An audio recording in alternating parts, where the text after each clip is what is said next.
شهزادګی ناول لومړی برخه باندې په دې اونۍ کې پیل کوو او برخه په برخه به تاسو ته اونۍ په اونۍ وړاندې کیږي. لومړی برخه. زه د لندن د برمنګم ښار په یوه لویه مغازه کې کمپیوټر کار وم. د افغانستان نه لندن ته د تګ راتګ مې پوره 8 کاله شوي وو. دا مغازه د ډیرو کارګرانو درلودونکې وه. دلته هر اړخیز توکي وو. ډیری کورنۍ به راتللې او خپل د اړتیا وړ توکي به یې وړل او ځینو به بیا خپل د اړتیا وړ توکي د زنګونو په واسطه خپلو کورونو ته غوښتل. د مغازې یوه خونه مو د پیزې برابرولو لپاره جوړه کړې وه. د جولای میاشت 18 تاریخ وه. په ټوله مغازه کې یوازې زه او زما ملګری چې ما سره له افغانستانه راغلی و ناست و او ټوکې مو سره کولې. نه پوهېدم چې نن ولې مغازې ته څوک نه راتلل. زموږ مشر جیمز ډېر سرتیزی سړی و. ډېری مشتریان به ترې په عادي خبره خفه کېدل. موږ به بیا په ډېرې سختۍ هغوی رضا کول او د هغوی د کور ودان وي چې زموږ خبره به یې ځمکې ته نه غورځوله. زما ملګری چې ما سره له افغانستانه راغلی و یاسر نومېده. هغه ته مې وویل که زه د دې مغازې مشر شوم او جیمز مې د امر لاندې کار کاوه نو یوه ثانیه مې هم مغازه کې نه پرېښوده. په کړس یې وخندل او ویې ویل ته هم عجیبه سړی.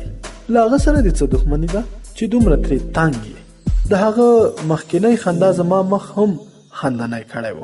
ومې ویل خو له یوه اړخه موږ کوښښ کوو چې د مغازې مشتریان ډېر شي او له بل اړخه یې دا خفه کوي. بیا د هغوی رضا کول هم زموږ په غاړه وي که نه. بیا یې نری خندا وکړه. له جیبه یې د سګرټو ډبی راویست. سګرټ یې خولې ته ونیوه. سګرټ لیټر باندې یې اور ورته کړ. لوګي یې د مغازې چت ته پورته شول. د لاس په خورولو سره یې له مخه د سګرټ لوخړې لرې کړې. دوهم دود یې هم کش کړ او ویې ویل ګوره سلمانه ته ډېر ساده یې. مغازه د جیمز خپله ده. ګټه او تاوان هم د هغه دی. نو ته ولې ورسره سر خورئ؟ موسک شو.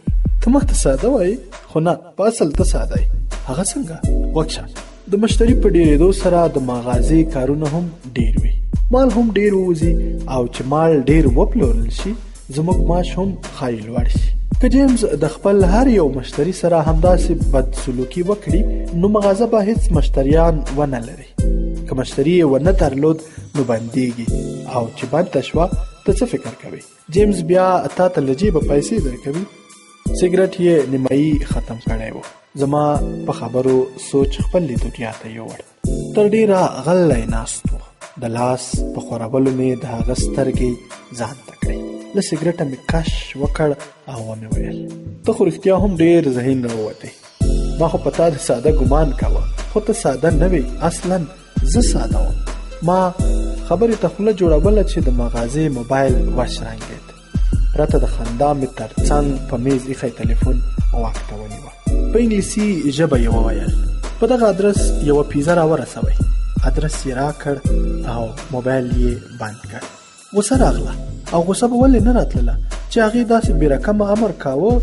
ځان سره مې وویل چې بیخي یې نه وروړم. خو بیا مې زړه کې تېره شوه چې زه باید د جیمز غوندې سلوک ونه کړم. زه باید هغه له ځانه جوړ نه کړم ځکه د هغه له لاسه موږ ډېر مشتریان بایللي. نو که زه هم جیمز شم ښایي دا شته مشتریان هم ولاړ شي. طبیعت مې خراب شو. یاسر ته مې ادرس ورکړ. هغه بیچاره مې د پیزې سره ورواستاوه. ورځ تېره شوه. ماسخوتن خپل کور ته راغلو. یاسر پخلنځي کې د خوړو په تیارولو بوخت شو او زه تلویزیون ته کېناستم. د لږ ځنډ وروسته هغه خوراک راوړ. دواړه په خوړلو بوخت شو. خولې ته مې کپله یوړه چې هغه وخندل. بې درېغه مې ور وکتل. غلی شو. وروسته یې بیا وخندل او په داسې حال کې چې خولې ته یې کاشوغه نیولې وه وویل هغوی خو ټول لیونیان وو. ومې ویل څوک؟ له ډوډۍ یې څنډه ور بېله کړه. ویې ویل نن چې تا کوم کور ته لېږلی وم. پوه نه شوم ځکه موږ سره ورځ کې ډېر مشتریان مخ کېږي نو ذهن مو داسې سم کار نه کوي. د ډاډ لپاره مې بیا وپوښتل که سم مې پوی کړي ښه به وي. خولې ته نیولې کپله یې بېرته غاب کې کېښوده او په زوټه یې وویل عجیبه انسان دی. هماغه خیم کومو ته چې نن ته په غوسه وې. ومې خندل، لاس مې ور تیر کړ، په تندي مې ورته کش کړ او ومې ویل غوسه مه کوه، اوس پوه شوم هماغه د موبایل والا لیونی یادوې؟ هو. ولې لیونیان وو؟ کوم څه یې درته وویل؟ له میزه یې د اوبو ډک ګیلاس پورته کړ، اوبه یې وڅښلې، ستونه یې تازه کړ او په نرمه لهجه یې وویل په ټول کور کې یو وړوکی هلک او 3 نجونې وې. ما پیزا وروړه، هغوی ټولو په شریکه وویل موږ نه ده غوښتې. غوسه راغله، ځان مې سنبال کړ. د لږ ځنډ وروسته له خونې په عمر پخه ښځه راووته، پیسې یې راته ونیولې او ویې ویل ماشومان دي مه خفه کېږه. یاسر لا خپله خبره نه وه ختمه کړې چې زما له خولې بې واکه خندا ووته. رابړس شو، په زوټه یې وویل یو خو ستا هر وخت خوله چینګه وي. بېرته مې ځان سنبال کړ، خوله مې په خپل واک کې کړه. غلی شو. د لږې چوپتیا وروسته مې وویل ښه کیسه دې وغځوه، بیا څه وشو؟ سترګې یې په قهر راګنډلې وې او ویې ویل بس پیسې مې ترې راواخیستې او راغلم. زیاته یې کړه که بل زنګ یې زنګ ووهه خپل کار دې دی، زه نور دغه لیوني کور ته نه ورځم. ښه صاحب ته چې څه وایې همغه به کېږي. څه کم 10 بجې وې. د کور تلیفون وشرنګېد. یاسر تلویزیون ته ناست و، ورغږ مې کړ ورشه موبایل وکې کړه. انکار یې وکړ. سر ته ایښی بالښت مې راواخیست، له ډېرې غوسې مې پسې ورخوشي کړ. له ځایه راپورته شوم، تلیفون مې اوکې کړ. د هغه لوري د ښځې او تر غږ راغی. مور مې وه. سلام یې وکړ، ما هم د سلام ځواب په مینه ورکړ. وروسته یې وویل زویه یو خو ستا موبایل هر وخت بند وي. خونه کې د تلویزیون انګازې جوړې وي. یاسر ته مې مخ کړ، د لاس په اشاره مې وپوهاوه چې د تلویزیون اواز کم کړي. پرته د څه ویلو یې کم کړ. ومې ویل مورې څنګه یې؟ غلې وه. وروسته یې په خوښه وویل د څنګه پوښتنه مې هغه وخت کوي چې زه درته زنګ ووهم؟ نه مورې داسې نه ده، نن ماښام مې هم اراده وه چې زنګ درته ووهم خو ته رامخکې شوې. نرمه لهجه یې اختیار کړه. کارونه دې څنګه روان دي؟ درس خو به وایې ورسره که نه؟ د هغې په دې خبره غوسه راغله، ځکه ما هغوی ته ویلي وو چې زه دلته د کار لپاره راغلی یم. په زغرده مې وویل یو خو ستا زما له درس سره سر و کار وي. څو ځله مې درته ویلي زه دلته د کار لپاره راغلی یم نه د درس لپاره، او بل دا چې د کار سره درس نه کیږي. غلې شوه، څه یې ونه ویل. د لږ ځنډ وروسته یې خاموشي ماته کړه او ویې ویل په ځان پام کوه. په نرمۍ سره مې وویل سمه ده، ته هم ځان سره پام کوه. موبایل مې بند کړ. د یاسر تر څنګ په پروت کاوچ کې کېناست. له میز نه مې د سګرټو ډبی راواخیست. یو دانه مې ترې ولګاو. تر مخ مې د سګرټو لوخړه پورته شوه، په داسې حال کې چې د تلویزیون ریموټ را سره و او چینل مې بدلاوه. ومې ویل سبا ځم بانک ته چې یو څه پیسې کور ته حواله کړم. یاسر هم د سګرټو له ډبي یو سګرټ ور واخیست، اور یې ورته کړ او ویې ویل خوښه دی لاړ شه. له سګرټه مې 2 پرله پسې دودونه کش کړل او ومې ویل جیمز ته به ووایې یو څه کار یې درلود، ښایي لږ ناوخته راشي. یاسر له تلویزیون نه سترګې زما پر لور راوګرځولې او ویې ویل ته خو ډېر ساده یې، زه یم که نه چې زه وم بیا څه غم کوې؟ زه لاړ شه، کار دې په ارامۍ سره راخلاص کړه، که پیسې اضافه شوې بیا په ما پام وکړه. دې خبرې سره دواړو ښه په زوره وخندل. دیوال کې راځړېدلي ساعت ته مې وکتل، ناوخته وه. یاسر نه مې اجازه واخیسته او د خوب لپاره خپلې خونې ته لاړم. له اورسۍ پردې په دواړو خوا ولاړې. د لمر وړانګې مې مستقیما په سترګو را پرتې شوې، خو ما ورسره سترګې نه شوی مخامخ کولی. ساعت ته مې وکتل، وختي و. نن له ډېرو ورځو وروسته د برمنګم په ښار کې لمر خپل سر راښکاره کړی و. راپورته شوم، مخامخ هنداره کې مې ځان ټول تر نظره تیر کړ. سر مې ببر، ګیره غټه، سمدستي تشناب ته لاړم. خوله مې برس کړه، ګیره مې وخریاله، په ځان مې ګرمې اوبه تېرې کړې. د تشناب هنداره کې مې بیا ځان ته وکتل. خپله څهره راته ښه وایسېده. سر مې ګمنځ کړ او راووتم. زه به زیاتره وخت په عام لباس کې ګرځېدم. پتلون او نیکټایي به مې یوازې دفتري ځایونو ته د تګ لپاره پرتن کولی. له کوره راووتم، په سړک ودرېدم. ټکسي ته مې لاس کړ. راغله، د بانک ادرس مې ورکړ. د 10 دقیقو وروسته ترې د منزل مخې ته ښکته شوم.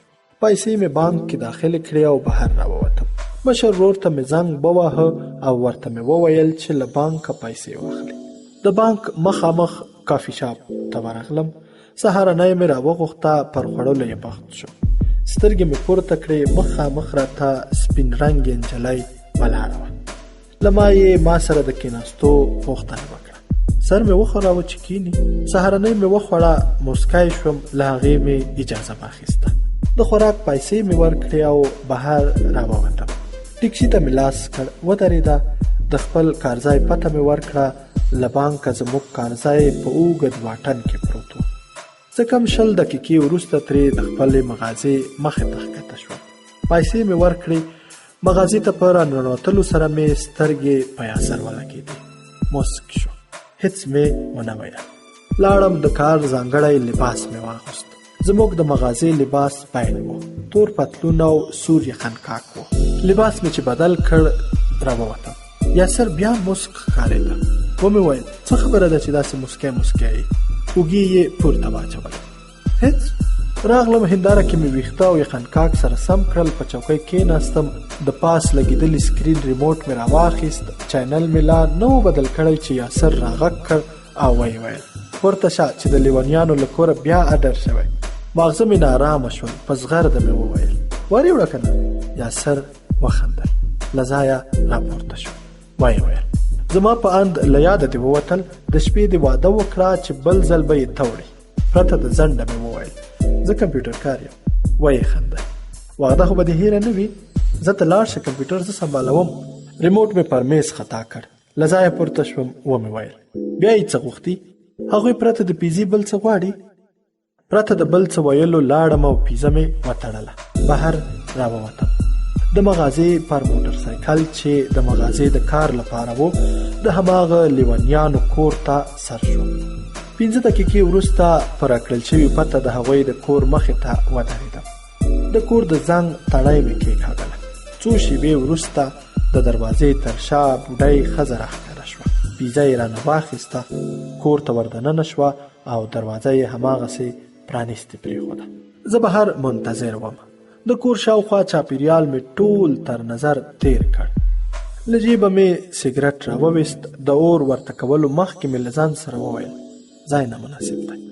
د لږ انتظار وروسته د دروازې شاته ځوانه نجلۍ راښکاره شوه. سترګې مې پرې ولګېدې. د هغې په سترګو کې مې خپلې سترګې وګنډلې. د زړه دروازه مې تر اوسه پورې بنده وه. د هغې ښکلې بادامي سترګې، نرۍ لوړه پوزه، ګلابي شونډې، تاو را تاو ګارګوتي ویښته او د مخ سپینوالي یې ښایست هغې شهزادګۍ ته ورته کړی و چې هره شپه او ورځ به مې په خوب کې لیده. هغې راته پیسې ونیولې او ما یې مخ ته کتل. وروسته یې د لاس په خورولو زما فکر ځان ته کړ. په انګلیسي یې وویل ستاسو پیسې؟ پیسې مې ترې راواخیستې او نوره لاړه څه چې زما زړه یې هم له ځانه سره یوړه او دروازه یې له هغې لورې را بنده کړه. تر ډېره لکه بوت داسې د هغوی د دروازې مخ ته ولاړ وم. وروسته مې ځان ته پام شو، مسک شو او بیرته د مغازې پر لور وخوځېدم. د لږ ځنډ وروسته ورسېدم. موټر سایکل مې ودراوه او ننوتم. یاسر زما په لیدو خندنی شو. ویې ویل څنګه و لیونیان؟ د موټر سایکل کیلي مې په ښیښه‌یي میز خطا کړه. د یخچال پر لور لاړم. اوبه مې ترې راواخیستې. 2 غړپه مې وکړل. په داسې حال کې چې د اوبو بوتل مې په لاس کې و او د یخچال تر څنګ ولاړ وم. ومې ویل ته ډېر دروغجن انسان یې. له مخ نه یې خندا ورکه شوه. تروش شو. وریځې یې په سترګو را پرتې کړې او په بیړه یې وپوښتل ولې ما څه دروغ ویلي؟ د بوتل نه مې 1 غړپ بل هم وکړ او په داسې حال کې چې بوتل مې بیرته په یخچال کې کېښوده. ومې ویل تا خو ویل ټول لیونیان دي، خو زه چې هلته لاړم خاموشي وه. ښه په انسانیت یې پیزه واخیسته او پیسې یې راکړې. هغه له ځایه راپورته شو. په داسې حال کې چې زما پر خوا روان و. ویې ویل سلمانه ما هېڅ وخت درواغ نه دی ویلي. دا چې نن هغوی خاموشه وو زه نه پوهېږم، خو پرون داسې نه وو. د هغه پر اوږه مې 2 لاسونه واچول او په خندني ډول مې وویل دا چې تا سره یې د لیونیانو سلوک کړی ته به ورته لیونی ښکاره شوی. په غوسه یې بې دریغه را وکتل. پرته د څه ویلو لاړ او په خپل ځای کېناست.